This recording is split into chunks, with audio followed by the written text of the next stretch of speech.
আমরা এতক্ষণ যাবত বসে আছি। আলোচনা রাখবেন শেখ শরীফুল ইসলাম মাদানী, মুহাদ্দিস, আল মারকাজুল ইসলামী আস-সালাফি, নওগাঁপাড়া, রাজশাহী ও প্রোগ্রাম ডিরেক্টর আল-তাহারিক টিভি, কেন্দ্রীয় সভাপতি বাংলাদেশ আহলে হাদিস যুব সংঘ। এনার আলোচ্য বিষয় তাওহীদ ও শিরক। তাওহীদ ও শিরক বিষয়ে পবিত্র কোরআন এবং সহিহ হাদিস থেকে আলোচনা রাখছেন শেখ শরীফুল ইসলাম মাদানী। আসসালামু আলাইকুম ওয়া রাহমাতুল্লাহি ওয়া বারাকাতুহু। ইন্নাল হামদালিল্লাহ নাহমাদুহু ওয়া নাস্তাঈনুহু ওয়া নাস্তাগফিরুহু ওয়া নাউযু বিল্লাহি মিন শুরুরি আনফুসিনা ওয়া মিন সাইয়্যাতি আ'মালিনা। মান ইয়াহদিহিল্লাহু ফালা মুদিল্লা লাহু ওয়া মান ইউদ্লিল ফালা হাদিয়া লাহু। وأشهد أن لا إله إلا الله وحده لا شريك له وأشهد أن محمدا عبده ورسوله. يا أيها الذين آمنوا اتقوا الله حق تقاته ولا تموتن إلا وأنتم مسلمون.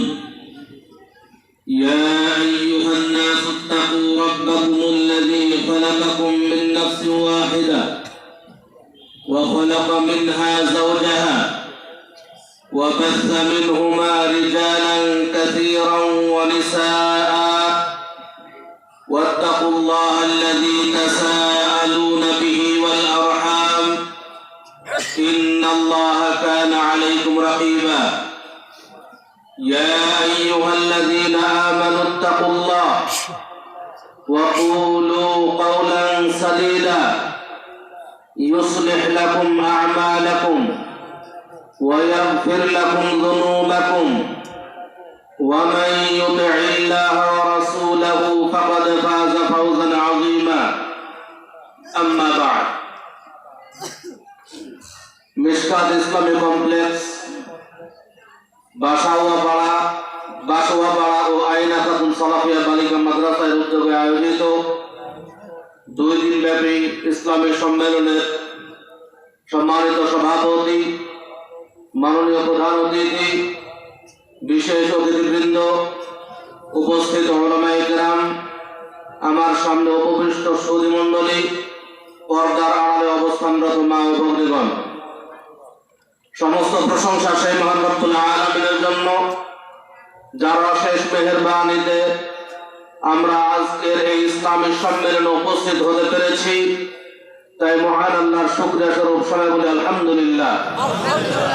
তারপরে বর্ষিত হোক অসংখ্য দরুদ ও সালাম প্রিয় নবী, বিশ্ব নবী, রাহমাতুল আলামিন মুহাম্মদ সাল্লাল্লাহু আলাইহি ওয়াসাল্লামের প্রতি। আসলে এখন ঘুমের সময়, তারপরেও যেহেতু আপনারা বসে আছেন, আপনাদের যদি ধৈর্য কিছু সময় লক্ষ্য করি তাহলে কিছু আলোচনা করার চেষ্টা করবো ইনশাআল্লাহ। এখানে কোনো গল্প গুজব হবে না, কিসসা কাহিনী হবে না, দলিলের বাইরে কোনো কথা হবে না, সংক্ষেপে কথা হবে, শিক্ষণীয় কিছু কথা বলে আজকের এই আলোচনা শেষ করব। ওয়া মা তাওফীকি ইল্লা বিল্লাহ আলাইহি তাওয়াক্কালতু ওয়া ইলাইহি উনীব। আপনারা যারা আছেন এখানে, আমি জানি বহু লম্বা টাইম আলোচনা শুনছেন, আপনারা বসে থাকবেন তো অল্প কিছু সময় ইনশাআল্লাহ। অল্প কিছু সময় আমি আশা করব যে আপনারা বসে থাকবেন। যদিও এই সময় আসলে বসে থাকার সময় নয়, তারপরেও আপনাদের কাছে অনুরোধ করব যে অল্প কিছু সময় আমরা বসে থাকবো ইনশাআল্লাহ। অল্প সময়ের মধ্যেই আমরা আজকের মাহফিল শেষ করব ইনশাআল্লাহ। আমরা যারা এখানে বসে আছি সবাই মুসলিম, আমরা সবাই মুসলিম তো না অন্য কেউ আছেন? আচ্ছা বলেন তো মুসলিম শব্দের অর্থ কি, কে বলতে পারবেন? তাহলে মুসলিম শব্দের অর্থ আত্মসমর্পণকারী। আচ্ছা ইসলাম শব্দের অর্থ আত্মসমর্পণ করা। ইসলামের সংজ্ঞা আপনারা কেউ জানেন ইসলাম কাকে বলে? ইসলাম কাকে বলে এটা যদি বলা হয় তাহলে বলতে হবে যে আল ইসলাম হুয়াল ইসতিসলামু লিল্লাহি তাআলা বিত তাওহীদ ওয়াল ইনকিয়াদু লাহু বিত তাআ ওয়াল বারাআতু মিনাশ শিরকি ওয়া আহলিহি। ইসলাম হচ্ছে আত্মসমর্পণ করার নাম। কার কাছে? একমাত্র এক নম্বরে বলা হচ্ছে বিত তাওহীদ, আল্লাহকে এক মেনে নেওয়ার মাধ্যমে আল্লাহর কাছে আত্মসমর্পণ করা। আমরা যদি মুসলিম হতে চাই সর্বপ্রথম আল্লাহকে এক বলে বিশ্বাস করতে হবে। দুই, ওয়াল ইনকিয়াদু লাহু বিত তাআ, আল্লাহর বিধান পালনের মাধ্যমে আল্লাহর আনুগত্য প্রকাশ করা। তিন, ওয়াল বারাআতু মিনাশ শিরকি ওয়া আহলিহি, শিরক থেকে নিজেকে দূরে রাখা এবং যারা শিরক করছে তাদের থেকেও নিজেকে দূরে রাখা।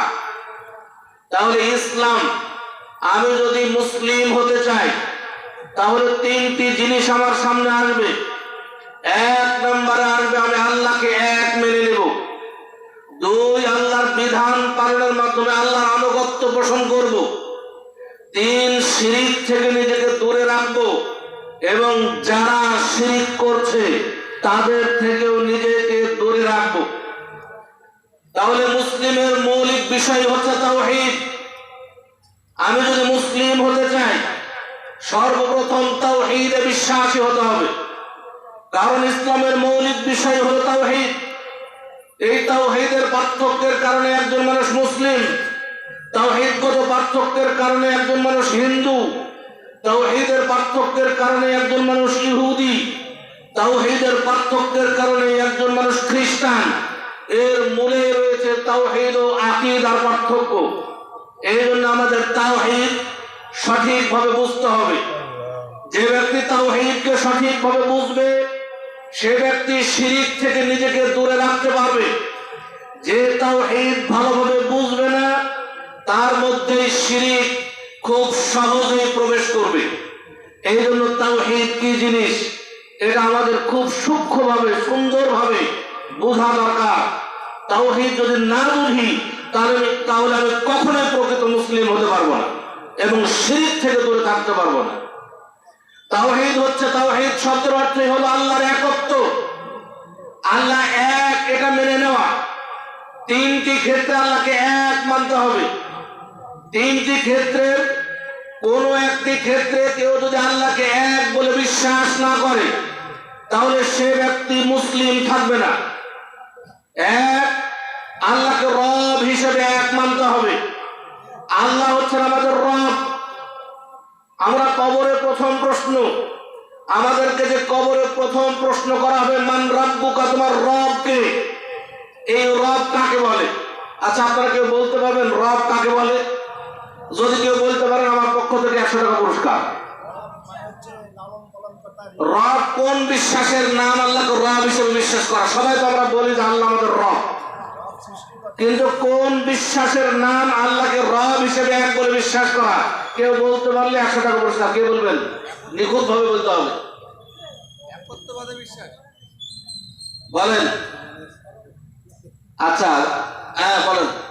আমি কিন্তু চাইছি আমার থেকে কেউ পুরস্কার নেন, খুশি হব। বলেন। একমাত্র প্রতিপালক যিনি আমাদের লালন পালন করেন তাকেই রব বলা হয়। এটা একটা সাইড হলো, পরিপূর্ণ হয় নাই। হ্যাঁ, একমাত্র প্রতিপালক যিনি আমাদের রেজেকদাতা, আইনদাতা, বিধানদাতা এবং হায়াত মৃত্যুর মালিক। দেখেন। আচ্ছা, আমি বলি তারপরে ইনশাআল্লাহ। রব কাকে বলে? আসলে রব হচ্ছে ইফরাদুল্লাহ তাআলা বিল খালকি ওয়াল মিলকি ওয়াত তাদবীর। সৃষ্টিকর্তা হিসেবে আল্লাহকে এক মেনে নেওয়া, সব কিছুর মালিক হিসেবে আল্লাহকে এক মেনে নেওয়া, সব কিছুর নিয়ন্ত্রক পরিচালক হিসেবে আল্লাহকে এক বলে বিশ্বাস করা। অর্থাৎ আল্লাহ একমাত্র সৃষ্টিকর্তা, আল্লাহ সব কিছুর মালিক। আসমান এবং জমিনে যা কিছু আছে সব কিছুর মালিক কে? আল্লাহ। আল্লাহ সব কিছুর নিয়ন্ত্রণ পরিচালনা করছেন। দিন যাচ্ছে রাত আসছে, রাত যাচ্ছে দিন আসছে, সূর্য উদিত হচ্ছে আবার অস্ত যাচ্ছে। এই মানুষ কোথায় কি খাবে, কোথায় থাকবে, কোথায় ঘুমাবে, কোথায় যাবে, কখন জীবন লাভ করবে, কখন মৃত্যু লাভ করবে, কোথায় তার দাফন হবে, সব কিছু নিয়ন্ত্রণ করছেন কে? একমাত্র আল্লাহ। এর উপরে আল্লাহকে এক বলে বিশ্বাস করার নাম আল্লাহকে রব হিসেবে এক বলে বিশ্বাস করা। পৃথিবীর অধিকাংশ কাফের আল্লাহকে রব হিসেবে এক বলে বিশ্বাস করে। হিন্দু আল্লাহকে রব হিসেবে মানে, খ্রিস্টান আল্লাহকে রব হিসেবে মানে, ইহুদি আল্লাহকে রব হিসেবে মানে, বৌদ্ধ আল্লাহকে রব হিসেবে মানে। পৃথিবীর অধিকাংশ কাফের আল্লাহকে রব হিসেবে বিশ্বাস করে। এর প্রমাণ আল্লাহ তাআলা নিজে কোরআন মাজিদে দিয়ে দিয়েছেন।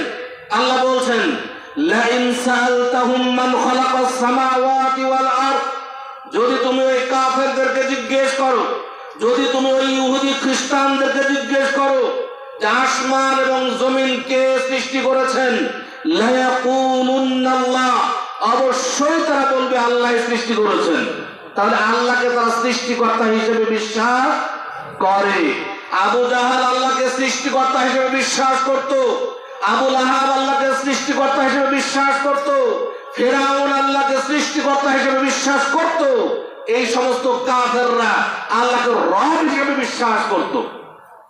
কিন্তু 2 নম্বর ক্ষেত্র, ইবাদতের ক্ষেত্রে আল্লাহকে এক বলে বিশ্বাস করতে হবে। অর্থাৎ এক আল্লাহর ইবাদত করতে হবে, একমাত্র আল্লাহর সন্তুষ্টির জন্য ইবাদত করতে হবে, একমাত্র আল্লাহর ভয়ে ইবাদত করতে হবে। এই ক্ষেত্রে তারা আল্লাহকে এক বলে বিশ্বাস করে না। যেমন একজন হিন্দু নিজ হাতে মূর্তি বানায়, নিজে তার পূজা করে, পূজা শেষ করার পরে সেই মূর্তিকে নিজে গিয়ে নদীতে ডুবিয়ে দেয়। আপনি আমি যদি প্রশ্ন করি যে তুমি নিজ হাতে মূর্তি বানাইলা, নিজেই তার পূজা করলা, নিজে পানিতে ডুবিয়ে শেষ করে দিলা, যেই মূর্তি নিজেই নিজেকে রক্ষা করার ক্ষমতা রাখে না, এমন মূর্তির কেন তোমরা ইবাদত করো? তখন তারা উত্তর দেবে কি? সেই উত্তরও আল্লাহ তাআলা কোরআন মাজিদে দিয়েছেন। এমন প্রশ্ন যদি তাদেরকে করা হয়, তারা কি উত্তর দিতে পারে? সে উত্তর আল্লাহ তাআলা কোরআন মাজিদে দিয়েছেন। তাদের উত্তরে আল্লাহ বলছেন যে মা না'বুদুহুম ইল্লা লিয়ুকাররিবুনা ইলাল্লাহি যুলফা, আমরা এদের ইবাদত এজন্যই করি যে এরাই আমাদেরকে আল্লাহর নৈকট্য হাসিল করিয়ে দিবে, এরাই আমাদেরকে আল্লাহর সান্নিধ্য পাইয়ে দিবে, এরাই আমাদেরকে আল্লাহর নিকটে পৌঁছিয়ে দিবে, এজন্যই আমরা এদের ইবাদত করি। তাহলে বোঝা গেল কি? একজন হিন্দু মূর্তি পূজা করে, মূর্তি তাদের মেন নয়, মেন হচ্ছে আল্লাহ। আল্লাহকে পাওয়ার জন্য একজন হিন্দু মূর্তি পূজা করে, আল্লাহকে পাওয়ার জন্য একজন বৌদ্ধ তাদের ইবাদত করে, আল্লাহকে পাওয়ার জন্য একজন ইহুদি তাদের ইবাদত করে, আল্লাহকে পাওয়ার জন্য একজন খ্রিস্টান তাদের ইবাদত করে। এই মূল টার্গেট আল্লাহকে পাওয়া, আল্লাহকে পাওয়ার জন্যই তারা এগুলো করছে। অতএব তারা রব হিসেবে আল্লাহকে বিশ্বাস করে। পৃথিবীতে আল্লাহকে বিশ্বাস করে না এই ধরনের নাস্তিক পৃথিবীতে আছে, কিন্তু তাদের সংখ্যা অতীব কম, খুব নগণ্য। তারা আল্লাহকে বিশ্বাস করে না। পৃথিবীর অধিকাংশ কাফের আল্লাহকে বিশ্বাস করে। সম্মানিত উপস্থিতি, এই 2 নম্বর ক্ষেত্র, ইবাদতের ক্ষেত্রে আল্লাহকে এক বলে বিশ্বাস করতে হবে। অর্থাৎ ইবাদত কার জন্য করতে হবে? একমাত্র আল্লাহর জন্য। কাকে ইবাদত দিতে হবে? আল্লাহকেই। সিজদা কাকে দেব? আল্লাহকে দিতে হবে। সিজদার একমাত্র মালিক হচ্ছেন আল্লাহ। আল্লাহকে ছাড়া অন্য কিছুকে সিজদা করা যাবে না। আজকের মানুষ, বর্তমানে বাংলাদেশের বহু সংখ্যক মানুষ কবরে গিয়ে সিজদা করে থাকে। নাউযুবিল্লাহ। এই কবরে গিয়ে যদি সিজদা করে তাহলে সে মুসলিমই থাকবে না, ইসলাম থেকে বের হয়ে যাবে। কবরে সিজদা করা এটা শিরকে আকবার, বড় শিরক। কেউ যদি কবরে সিজদা করে, সে ব্যক্তি নিজেকে যতই মুসলিম পরিচয় দিক না কেন, এই শিরকে আকবারের হুকুম হলো ইউখরিজু মিনাল মিল্লাহ। সে শিরকে আকবার, বড় শিরক, মানুষকে ইসলাম থেকে বের করে দেয়। অতএব কেউ কবরে সিজদা করবে, মৃত ব্যক্তিদের নিকটে সাহায্য চাইবে, এই ব্যক্তি শিরকে আকবারকারী, বড় শিরককারী। এই ব্যক্তি যতই নিজেকে মুসলিম পরিচয় দেখ না কেন, সে ব্যক্তি মুসলিম থাকবে না।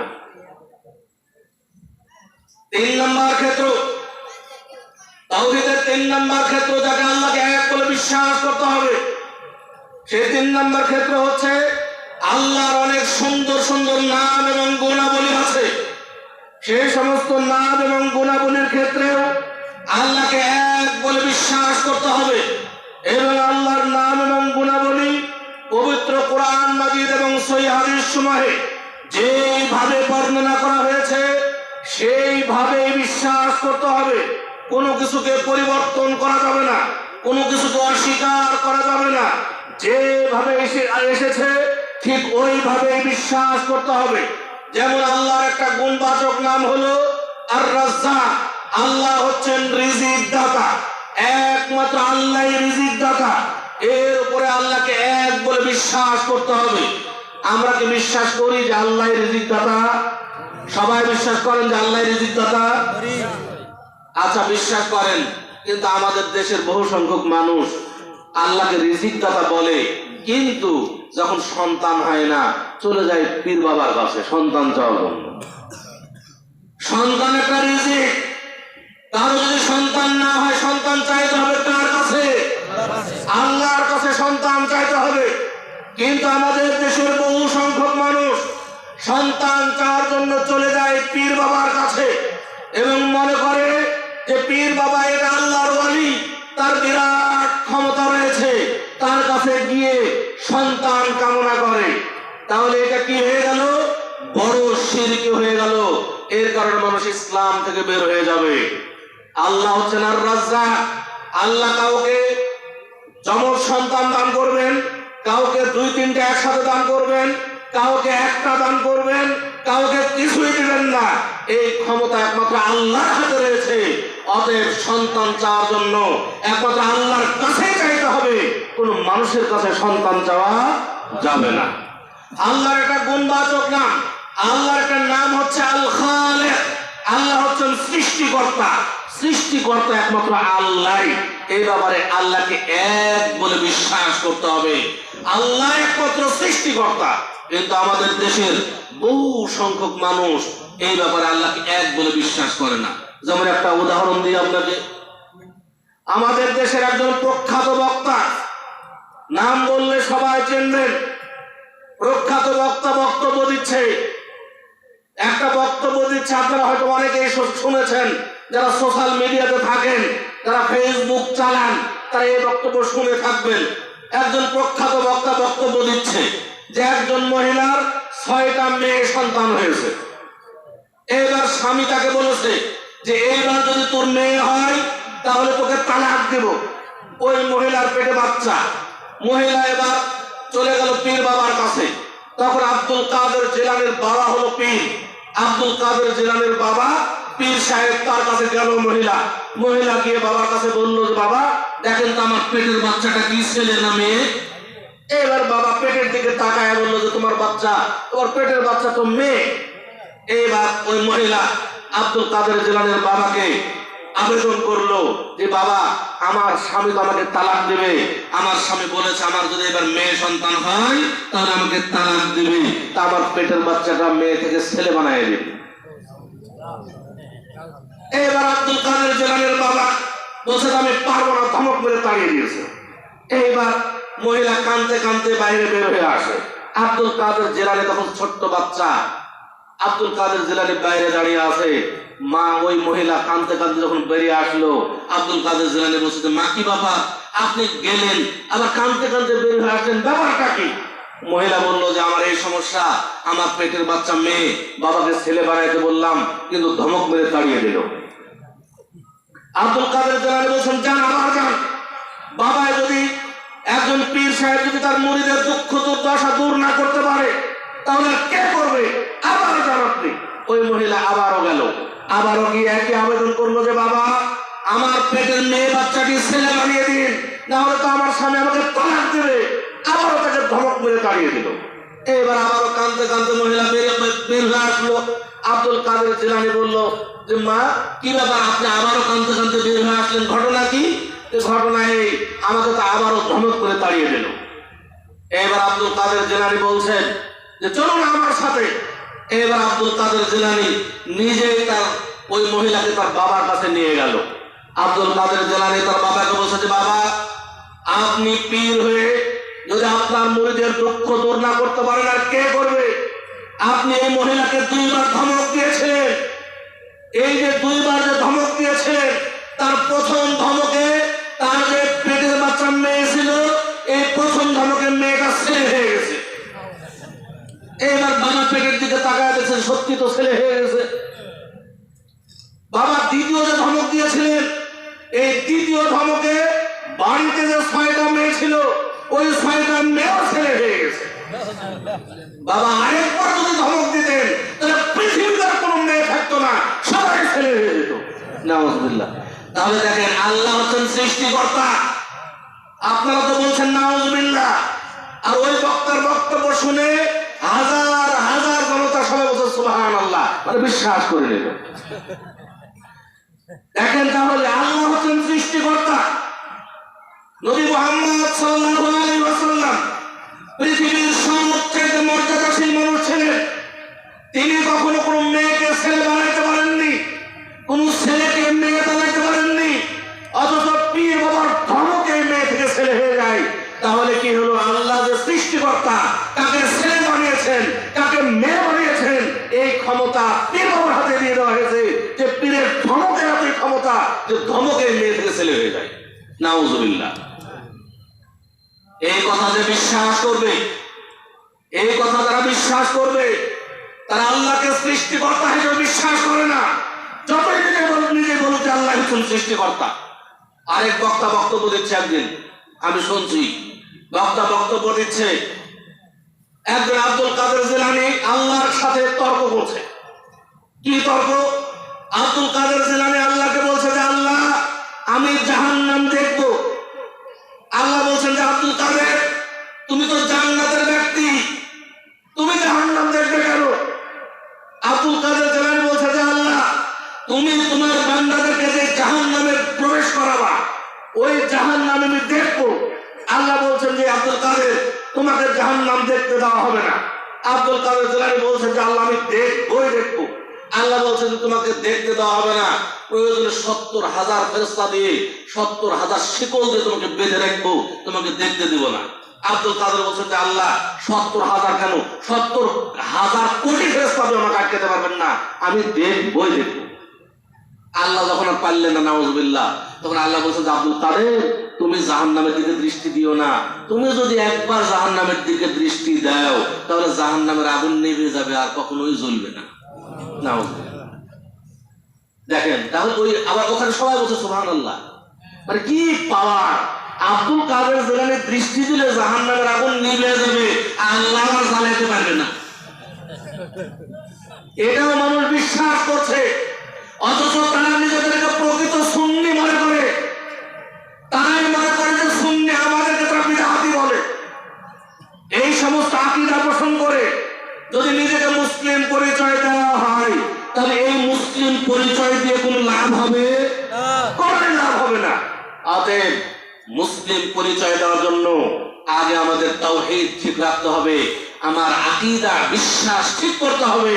তাহলে আমার মুসলিম পরিচয় দিয়ে সেই মুসলিম পরিচয়ের সফলতা আমি অর্জন করব। অন্যথায় কখনোই শুধু মুসলিম পরিচয় দেওয়ার নাম মুসলিম নয়। আল্লাহর একটা গুণবাচক নাম হলো শাফি। আল্লাহ হচ্ছেন শেফা দানকারী, আরোগ্য দানকারী। আমি আপনি যদি অসুস্থ হই, কার কাছে সুস্থতা কামনা করতে হবে? আল্লাহর কাছে। আল্লাহ যদি আমাকে সুস্থ না করেন, কোন বাবা কি আমাকে সুস্থ করতে পারবে? কখনোই নয়। এই বিশ্বাস দৃঢ় থাকতে হবে। কিন্তু দুঃখের বিষয় হলো, আমাদের দেশের বহু সংখ্যক মানুষ যখন অসুস্থ হয়, চলে যায় পানি বাবা, মাটি বাবা, বিড়ি বাবা, ক্যালকুলেটর বাবা, বহু বাবা আছে, তাদের কাছে চলে যায় এবং তাদের কাছে সুস্থতা কামনা করে। মাটি বাবার কাছে যায়, মাটি বাবার কাছে যায় আর সারা শরীরের মাটি মাখে, আর কিছু কাদা মাটি খায়, আর মনে করে সুস্থতা লাভ করব। বিড়ি বাবার কাছে যায়, সারাদিন বিড়ি টানে, আর মনে করে আমি বিড়ি টানার মাধ্যমে সুস্থতা লাভ করব। আচ্ছা বলেন তো, বিড়ি এই ধূমপান করা, বিড়ি পান করা, এটা কি সুস্থতা লাভের মাধ্যম না রোগ সৃষ্টির মাধ্যম? আচ্ছা, বিড়ি সিগারেট জর্দাগুল হালাল না হারাম? কে বলছেন হারাম? কে কে খান হাত তুলন্ত দেখি। কেউ হাত উঠাবেন, অনেকেই খান, হাত উঠাচ্ছেন না তাই এখান থেকে বের হয়ে অনেকে ধরাই দেন। বিড়ি সিগারেট জর্দাগুল হারাম, নিঃসন্দেহে হারাম, সন্দেহ মুক্ত হারাম, স্পষ্ট হারাম। এই হারাম খাদ্যকে ইবাদত কবুল হবে? ইবাদত কবুল হবে না। বিড়ি সিগারেট জর্দাগুল যারা খান বা পান করেন, আপনি যদি আল্লাহকে ভয় করে থাকেন, জাহান্নামের কঠিন শাস্তিকে ভয় করে থাকেন, তাহলে অবশ্যই আপনাকে ত্যাগ করতে হবে। মৃত্যু যে কোনো সময় আপনার সামনে হাজির হবে। এই সিগারেট মুখে রেখে যদি আপনার মৃত্যু এসে যায়, তাহলে আপনার পরিণাম কি হতে পারে একবার ভেবে দেখবেন। একবার ভেবে দেখবেন যে এটা কি পরিণাম কি হতে পারে। এই বিড়ি সিগারেট খোর আসলে এদের লজ্জা শরম বলতে কিছুই নাই। যতই বলি না কেন একটু পরে আরেকবার ধরেন। একদিন আমি আরাফার ময়দানে বসে আছি। আরাফার ময়দান হজ্জে গেছেন যারা তারা জানেন। আরাফার ময়দান পৃথিবীতে কয়টা? একটাই, তাই না? আরাফার ময়দানে বসে আছি। আরাফার ময়দানের মতো জায়গায় দেখছি যে একটা বাংলাদেশি বুড়ো হাজি, তার দাড়ি সাদা হয়ে গেছে। এই বুড়ো হাজি একটা সিগারেট ধরাইল আরাফার ময়দানে। তখন আমি মদিনার মসজিদে পড়ি। তখন সব মানুষ তার দিকে তাকাচ্ছে, আর আমরা তো চেহারা দেখে বুঝি কোন দেশের মানুষ। বহু দেশের ছাত্ররা আমরা একসাথে লেখাপড়া করেছি, দেখে বোঝা যাচ্ছে বাংলাদেশি। তখন এত লজ্জা লাগলো যে এই হাজিরা যদি অন্য দেশি হতো তাহলে মান সম্মান ব্যস্ত। আমার থেকে 15-20 হাত দূরেই আমি একটু হেঁটে গেলাম তার কাছে, গিয়ে বললাম যে চাচা, এত দূর থেকে এত টাকা পয়সা খরচ করে হজে আসলেন, এই আরাফার দিনের একটা দিন সিগারেট ছাড়তে পারলেন না? একটা দিন এই আরাফার ময়দান কেন তো হজে এসেছেন? তো ওই বুড়ো আমার সাথে কথা বললো না, বিড়া খেললো না, টাইলে শেষ করে ছাড়লো। তাহলে বুঝলেন এই বুড়োর কোনো লজ্জা শরম কিছু আছে? কিছু নেই। এই জন্য আমি বলি, ওই দিন থেকে আমি বুঝেছি যে বিড়ি সিগারেট জর্দাখোর যারা আছে তাদের লজ্জা শরম কিছুই নাই। আজকে সাধারণ মানুষ বিড়ি খায়, আর হুজুররা মাথায় টুপি গায়ের জুব্বা লাগিয়ে জর্দা খেয়ে ইমামতিতে এসে দাঁড়ায়। আচ্ছা হুজুর এই জুব্বা লেবাস পরে যদি জর্দা খায়, এই হারাম জিনিসটা হালাল হবে? কখনোই হারাম হবে না, কখনোই হারাম হবে না। এটা কখনোই সেটা মাকরুহ নয়, অবশ্যই হারাম। যদি কেউ মাকরুহ বলেন, যে হুজুররাই বিড়ি সিগারেট জর্দাগুলকে মাকরুহ বলেছে, আর এই মাকরুহ ফতোয়ার কারণে যত মানুষ এই বিড়ি সিগারেট জর্দাগুল খেয়েছে, পান করেছে, সবার পাপের একটা অংশ এই মুফতি সাহেবদের আমলনামায় যোগ হবে। আর এদের ফতোয়ার কারণে অনেক মানুষ এগুলো ছাড়ে না। সম্মানিত উপস্থিতি, এই জন্য আমাদেরকে আল্লাহকে ভয় করা দরকার। আল্লাহকে ভয় করতে হবে। আমরা জানি রাসূলুল্লাহ সাল্লাল্লাহু আলাইহি ওয়াসাল্লামের জামানায় মদ হালাল ছিল। সাহাবায়ে কেরামরা মদ পান করতেন। এক সময় মদকে হারাম ঘোষণা করা হলো। যেই দিন হারাম ঘোষণা করা হলো, সেই দিন সাহাবায়ে কেরাম সকল বাড়িতে যত মদ ছিল সব মদ রাস্তায় ঢেলে দিল। হাদিসে এসেছে সেই দিন মদিনার রাস্তা দিয়ে মদের স্রোত বয়ে গেছিল। এত মদ সেদিন রাস্তায় ঢালা হয়েছিল, একজন সাহাবী পাওয়া যাবে না যে সাহাবী বলেছিল যে আমার বাড়িতে যতটুকু মদ আছে ততটুকু খেয়ে আর খাবো না। এটা কেউ বলবে না, এটা কেউ বলেনি কখনোই। এমনকি এমন ইতিহাস পাওয়া যায়, অনেক সাহাবায়ে কেরাম যখন মদ হারাম হলো, তখন তার কিছুক্ষণ আগে তারা মদ পান করেছেন, তখন তারা মনে করলো যে আমি কিছুক্ষণ আগে যে মদ পান করেছি এখন তা হারাম, আমি তো আমার পেটের মধ্যে তো হারাম আছে, এটা হজম হয়নি এখনো। এই হারাম আমার পেটের মধ্যে থাকতেই পারে না। মুখের মধ্যে হাত ঢুকে প্রমাণ করে দিয়েছেন যে আমার পেটের মধ্যে কোনো মদ হারাম জিনিস থাকতেই পারে না। তারা এত ইমানদার ছিলেন। কিন্তু আজকে আমরা যতই বক্তব্য দেই না কেন, এই কান্দে শুনে আর এই কান্দে বের করে দেই, আবার একটু পরে দেখবেন যে একটু পরে যে সিগারেট ধরাচ্ছে, কেউ গাঞ্জা খাচ্ছেন, হেরোইন খাচ্ছেন, কত নেশাদার দ্রব্য, সবাই সব কিছু খাচ্ছেন, কেউ আল্লাহকে ভয় করছিলেন। এগুলো হাসির বিষয় নয় ভাই। আমরা একদিন মরে যাব, মৃত্যুবরণ করবো আমরা। মৃত্যু একেবারে সন্নিকটে। মারা গেলে কিন্তু সব কিছু হিসাব হবে। আমরা কি করছি, কি বলছি, কি দেখছি, কি শুনছি, সব রেকর্ড হচ্ছে। এই রেকর্ডকৃত আমল নামা কিয়ামতের দিন আমাদের হাতে আল্লাহ পেশ করবেন। পেশ করে বলবেন, ইকরা কিতাবাক, তুমি তোমার আমল নামা পড়ে দেখো। কাফা বিনাফসিকা লিয়াউমা আলাইকা হাসিবা, তোমার বিচারের জন্য, তোমার ফয়সালার জন্য তুমি নিজেই যথেষ্ট। দেখো তুমি জান্নাতি হবে না জাহান্নামী।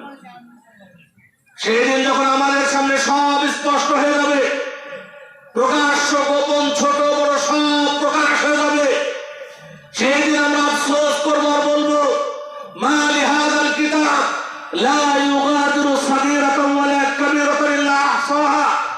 এ কেমন কিতাব দেখলাম, এ কেমন কিতাব, কেমন আমলনামা, যে কিতাবের মধ্যে, যে আমলনামার মধ্যে আমার কোন ছোট বিষয় বড় বিষয় ছাড়া হয়নি, সব লিপিবদ্ধ আছে।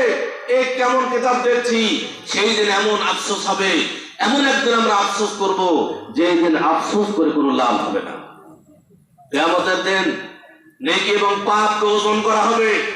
হতে পারে একটা নেকির জন্য আপনার নেকির পাল্লার ওজন কমে যাবে। কিয়ামতের দিন এত ভয়াবহ দিন। সেই দিন যদি আপনার মাকে আপনি বলেন যে, মা তুমি যখন দুনিয়াতে ছিলে আমার জন্য তুমি সর্বদা জীবন দিতে প্রস্তুত ছিলে, আজকে একটা নেকির জন্য আমি জান্নাতে যেতে পারছি না, তুমি একটা নেকি দিয়ে আমাকে সাহায্য করো। আপনার মা আপনাকে সাহায্য করবে না, আপনার সন্তান আপনাকে সাহায্য করবে না, আপনার স্ত্রী আপনাকে সাহায্য করবে না। সেই দিন কেউ কাউকে সাহায্য করবে না। সেই দিন আফসোস হবে। আফসোস করে কুল পাবো না আমরা। সেই দিন যাতে আফসোস করতে না হয়, এই জন্য দুনিয়াতে থাকতে আমাদের সতর্ক হওয়া উচিত। দুনিয়াতে থাকতে সতর্ক হওয়া উচিত। এই জন্য সকলকে সাবধান করছি, জাহান্নামের কঠিন শাস্তি থেকে যদি বাঁচতে চান, তাহলে অবশ্যই অবশ্যই বিড়ি, সিগারেট, জর্দা, গুল সহ যাবতীয় হারাম খাদ্য থেকে আমরা বিরত যেন থাকি। হারাম শোনা মাত্রই বিরত থাকতে হবে। কারণ আল্লাহ তাআলা আমাদেরকে দুনিয়া অর্জনের জন্য দুনিয়াতে পাঠান নাই, আল্লাহ তাআলা আমাদেরকে পরকাল অর্জনের জন্য দুনিয়াতে পাঠিয়েছেন।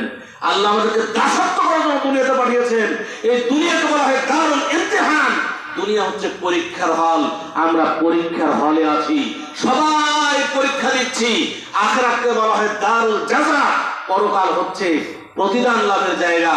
দুনিয়াতে যে যত ভালো পরীক্ষা দিব, পরকালে সে তত ভালো পুরস্কৃত হব, প্রতিদান পাবো। দুনিয়ার এই পরীক্ষায় যদি আমরা ফেল করি, তাহলে কঠিন শাস্তি আমাদেরকে গ্রাস করবে।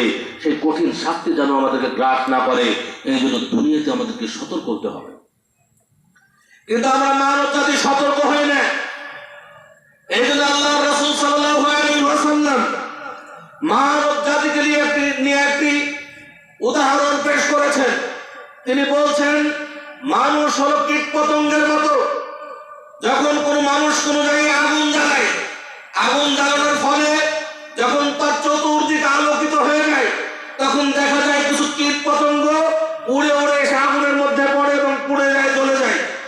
যে আগুন জ্বালিয়েছে সে যত এই পোকামাকড়গুলোকে বাঁচানোর চেষ্টা করুক না কেন, তার বাধা অতিক্রম করে, তার বাধাকে উপেক্ষা করে নিজে নিজে আগুনের মধ্যে সে ঝাঁপ দেয় এবং পুড়ে যায়। মানুষ হলো এই ধরনের কীট পতঙ্গের মতো। মানুষকে এত সতর্ক করা হচ্ছে, তোমার সামনে জাহান্নাম, তোমার সামনে আগুন, তুমি যেও না এই পথে, জাহান্নামের পথ, তুমি এই পথে গেলে জাহান্নামে প্রবেশ করবে। কিন্তু মানুষ এই সতর্ক বাণী মানছে না। মানুষ নিজে নিজেই দৌড়ে গিয়ে জাহান্নামের মধ্যে প্রবেশ করছে। কেউ তাকে ধরে টেনে নিয়ে যাচ্ছে না জাহান্নামের মধ্যে। রাসূল সাল্লাল্লাহু আলাইহি ওয়াসাল্লামের উদাহরণ এটা। রাসূলের উদাহরণ মানে এটা, আল্লাহর উদাহরণ মানে ওহী। অতএব আমরা হলাম কীট পতঙ্গের মতো। রাসূল সাল্লাল্লাহু আলাইহি ওয়াসাল্লাম এত সতর্ক করেছেন, জাহান্নাম সম্পর্কে এত সতর্ক করা হয়েছে, কিন্তু আমরা সতর্ক হচ্ছি না। আমরা যদি দুনিয়াতে সতর্ক না হই, তাহলে আমাদেরকে আফসোস করতেই হবে। আফসোস যেন না করতে হয়, এই জন্য সকলেই সতর্ক হওয়ার চেষ্টা করি। সম্মানিত উপস্থিতি, যেটা বলছিলাম যে আমাদেরকে তাওহীদপন্থী হতে হবে যদি প্রকৃত মুসলিম হতে চাই। আল্লাহ তাআলা বলছেন, ওয়ালা তামুতুন্না ইল্লা ওয়া আনতুম মুসলিমুন।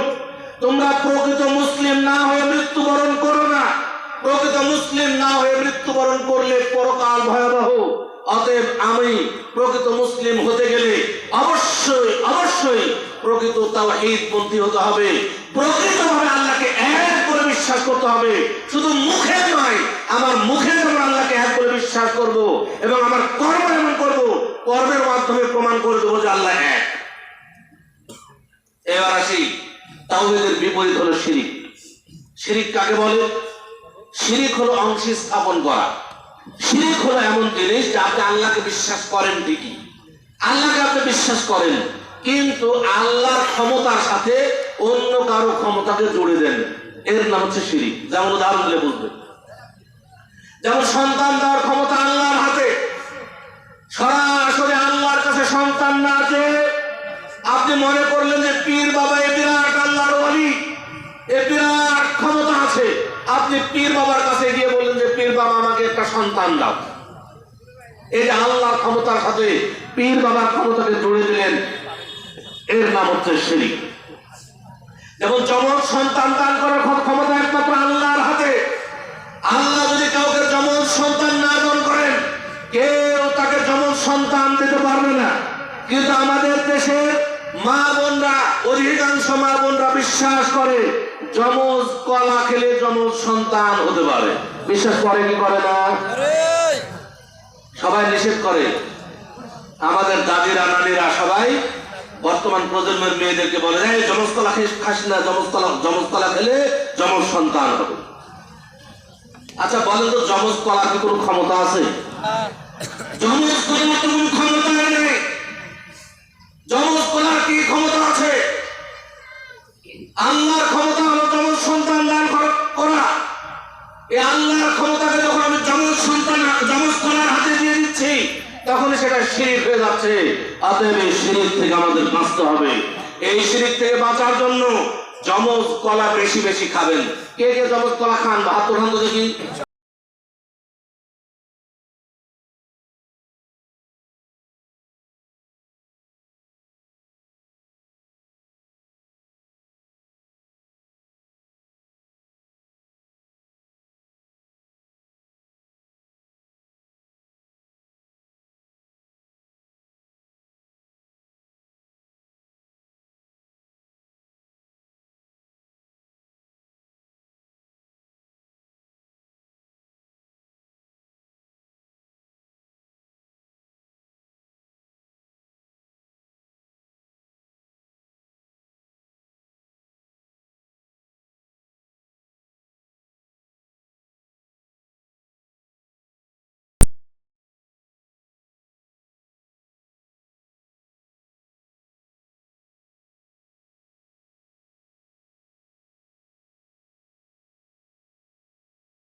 তাহলে যমজ কলার কোনো ক্ষমতা নাই।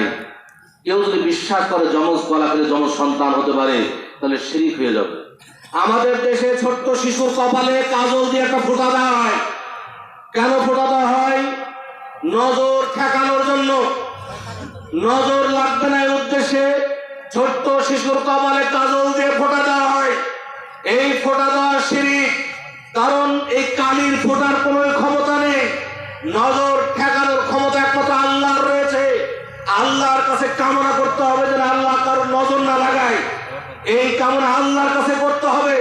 কিন্তু কালির ফোঁটা দিয়ে এই বিশ্বাস করবো যে এই ফোঁটাই নজর ঠেকিয়ে দিবে, এই বিশ্বাস করা শিরকের অন্তর্ভুক্ত হবে। কারণ এই ফোঁটার, কালির ফোঁটার কোনো ক্ষমতা নাই। আমাদের দেশে তাবিজ ঝুলানো হয়, তাবিজ ঝুলানো শিরিক। রাসূলুল্লাহ সাল্লাল্লাহু আলাইহি ওয়াসাল্লাম বলছেন, মান তাআল্লাকা তামিমাতান ফাকাদ আশরাকা, যে ব্যক্তি শরীরে তাবিজ ঝুলালো সে অবশ্যই শিরিক করলো। শরীরে তাবিজ ঝুলানো শিরিক। রাসূলুল্লাহ সাল্লাল্লাহু আলাইহি ওয়াসাল্লামের কাছে একদা 10 জন ব্যক্তি আসলেন ইসলাম কবুল করার জন্য, বায়াত করার জন্য। রাসূলুল্লাহ সাল্লাল্লাহু আলাইহি ওয়াসাল্লাম ওই 10 জন ব্যক্তির মধ্যে 9 জন ব্যক্তিকে বায়াত করালেন, ইসলাম কবুল করালেন। যেই 9 জন ব্যক্তিকে রাসূল সাল্লাল্লাহু আলাইহি ওয়াসাল্লাম বায়াত করালেন, সেই 9 জন ব্যক্তি রাসূলুল্লাহ সাল্লাল্লাহু আলাইহি ওয়াসাল্লামকে বললেন যে, হে আল্লাহর রাসূল সাল্লাল্লাহু আলাইহি ওয়াসাল্লাম, বায়াত তিসআতা ওয়া তারাকতা হাযা আপনি আমাদের 9 জনকে বায়াত করালেন, একজনকে করালেন না কেন? একজনকে ছেড়ে দিলেন কেন? রাসূলুল্লাহ সাল্লাল্লাহু আলাইহি ওয়াসাল্লাম বললেন, ইন্না আলাইহি তামিমাতান, তার শরীরে একটি তাবিজ রয়েছে।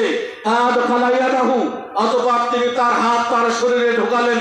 ওয়াকাতাহা, অথবা তার তাবিজকে কেটে ফেললেন। ওয়াবায়াহু, অথবা তাকে বায়াত করালেন।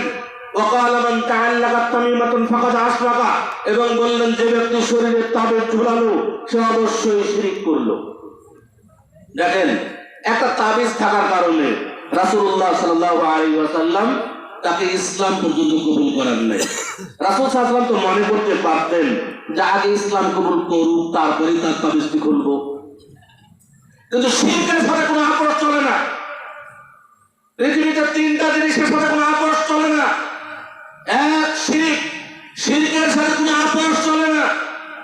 এমন কোন অনুষ্ঠানে গেছেন সবাই শিরক করছে, আপনি এটা মনে করার সুযোগ নেই যে সবাই শিরক করছে, আমি যদি না করি তা আমাকে তো মানুষ অসামাজিক বলবে, অতএব আজকে করে ফেলি, এটা বলার কোনো সুযোগ নাই।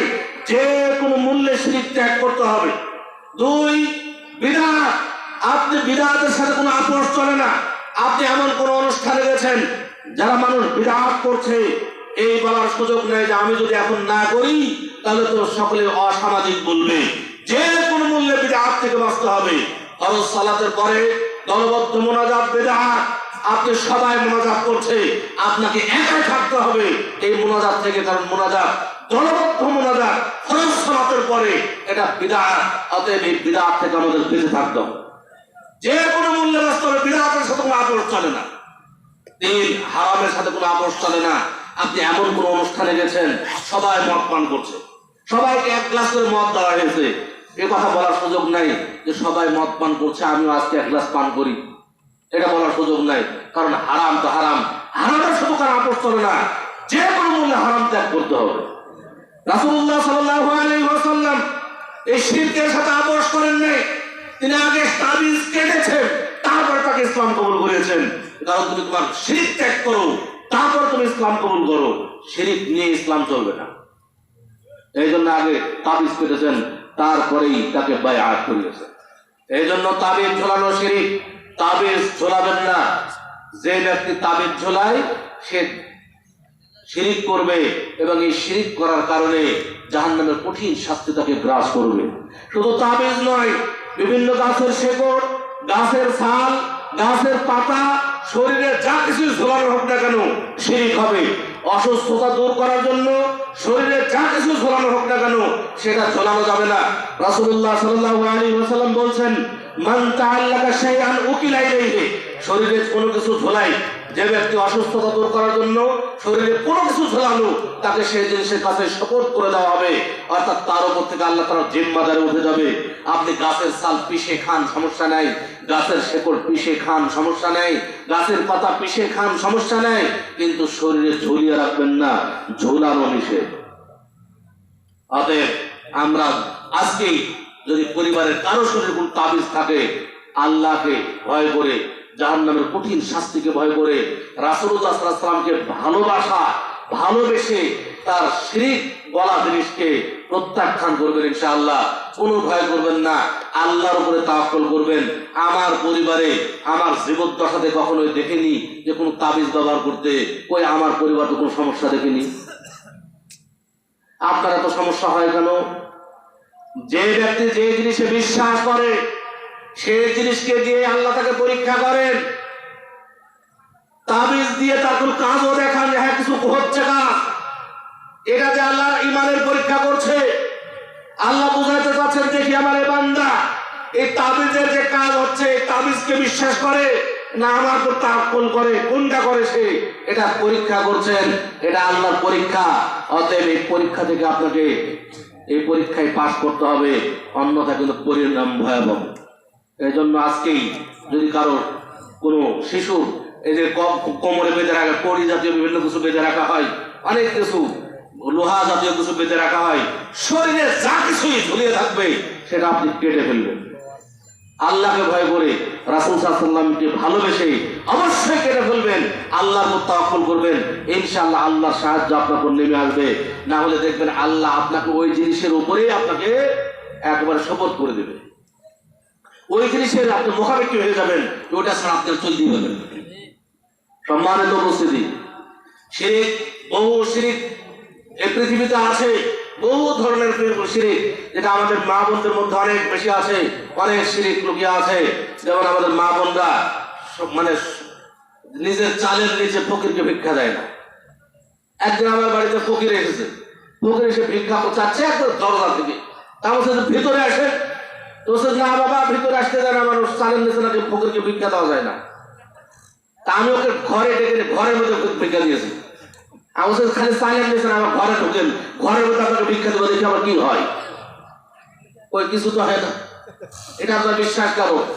সকালে ঝাড়ু দেওয়ার পূর্বে ফকিরকে ভিক্ষা দেওয়া যাবে না, এই ধারণা পোষণ করা শিরিক। রাত্রে কাউকে টাকা দেওয়া যাবে না, এই ধারণা পোষণ করা শিরিক। এই শিরিক গুলো থেকে আমাদের অবশ্যই বেঁচে থাকতে হবে। শিরিক পৃথিবীতে যে কোনো মূল্যে শিরিক থেকে বাঁচতে হবে। একদা মুআয ইবনে জাবাল রাদিয়াল্লাহু তাআলা আনহুকে রাসূলুল্লাহ সাল্লাল্লাহু আলাইহি ওয়াসাল্লাম 10টি উপদেশ দিলেন। তার মধ্যে 1 নাম্বার উপদেশ দিলেন, লা তুশরিক বিল্লাহ, তুমি আল্লাহর সাথে শিরিক করবে না। ওয়া ইন কুতিলতা ওয়া হুররিকতা, শিরিক না করার কারণে যদি তোমাকে আগুন দিয়ে পুড়িয়ে ফেলা হয়, শিরিক না করার কারণে যদি তোমাকে হত্যাও করা হয়, তবুও তুমি শিরিক করবে না। যে কোনো মূল্যে শিরিক থেকে বেঁচে থাকবে, যে কোনো মূল্যে। শিরিক না করার কারণে যদি আপনাকে হত্যাও করা হয়, আগুন দিয়ে পুড়িয়েও ফেলা হয়, তবুও শিরিক করবে না। এত কঠোর কথা রাসূলুল্লাহ সাল্লাল্লাহু আলাইহি ওয়াসাল্লাম বলেছেন। কারণ কি? শিরিক হচ্ছে পৃথিবীর সবচেয়ে বড় পাপ। পৃথিবীতে যত প্রকার পাপ মানুষ করে, তার মধ্যে সবচেয়ে বড় পাপ হলো শিরিক। আল্লাহ তাআলা বলছেন, ইন্না শিরকা লাযুলমুন আযীম, নিশ্চয় শিরিক হচ্ছে সবচেয়ে বড় জুলুম, সবচেয়ে বড় পাপ। রাসূলুল্লাহ সাল্লাল্লাহু আলাইহি ওয়াসাল্লাম বলছেন, আল কাবায়ের, কাবিরা গুনাহ সমূহ হচ্ছে আল ইশরাকু বিল্লাহ, আল্লাহর সাথে শিরিক করা, ওয়া উকুকুল ওয়ালিদাইন, পিতামাতার অবাধ্য চলা, ওয়া কতলুন নাফসে, হত্যা করা, ওয়াল ইয়ামিনুল গামুসু, এবং মিথ্যা কসম খাওয়া, এগুলো সব লোক কাবিরা গুনাহ। এই হাদিসে রাসূলুল্লাহ সাল্লাল্লাহু আলাইহি ওয়াসাল্লাম 4টি কাবিরা গুনাহর কথা উল্লেখ করলেন, যার প্রথমটি বললেন আল ইশরাকু বিল্লাহ, আল্লাহর সাথে শিরিক করা। অতএব আল্লাহর সাথে শিরিক করা সবচাইতে বড় গুনাহ, যে গুনাহ আল্লাহ তাআলা ক্ষমা করেন না। আল্লাহ তাআলা বলেছেন, ইন্নাল্লাহা লা ইয়াগফিরু আন ইউশরাকা বিহি, নিশ্চয় আল্লাহ তাআলা ওই ব্যক্তিকে ক্ষমা করেন না যে ব্যক্তি আল্লাহর সাথে শিরিক করে। ওয়া ইয়াগফিরু মা দুনা যালিকা লিমান ইয়াশা, শিরিক ব্যতীত অন্যান্য পাপ আল্লাহ তাআলা ইচ্ছা করলে ক্ষমা করে দিতে পারেন, কিন্তু একটি শিরিক করলে আল্লাহ তাআলা ক্ষমা করবেন না। রাসূলুল্লাহ সাল্লাল্লাহু আলাইহি ওয়াসাল্লাম বলেছেন, আল্লাহ তাআলা বলেন হাদিসে কুদসি, ইয়া ইবনা আদম, হে আদম সন্তান, লাউ আতাইতানি বিকুরাবিল আরদি খাতায়া, তুমি যদি আসমান এবং জমিনের মাঝখানে যে ফাঁকা জায়গা রয়েছে, এই ফাঁকা জায়গা পরিমাণ পাপ নিয়ে আমার নিকটে উপস্থিত হও, সুম্মা লাকিতানি লা তুশরিক বি শাইআন, আর আমার সাথে কোনো ব্যক্তি বা বস্তুকে শরীক না করো, লা আতাইতুকা বিকুরাবিহা মাগফিরাতান, তাহলে তুমি যে পরিমাণ পাপ করেছো ওই পরিমাণ ক্ষমা নিয়ে আমি তোমার নিকটে উপস্থিত হব। সুবহানাল্লাহ। আল্লাহ রাসূল সাল্লাল্লাহু আলাইহি ওয়াসাল্লাম ঘোষণা, আল্লাহ তাআলার ঘোষণা, মানুষ যদি আসমান জমিনের ফাঁকা জায়গা পরিমাণ এত বেশি পাপও করে আর যদি আল্লাহর সাথে শিরকে লিপ্ত না হয়, তাহলে আল্লাহ তাআলা তাকে ক্ষমা করবেন। এটা আল্লাহ তাআলা বলেছেন, আল্লাহ ক্ষমা করবেন চাইলে। কিন্তু একটা শিরক করলে আল্লাহ তাআলা সেই শিরকের পাপ ক্ষমা করবেন না। তবে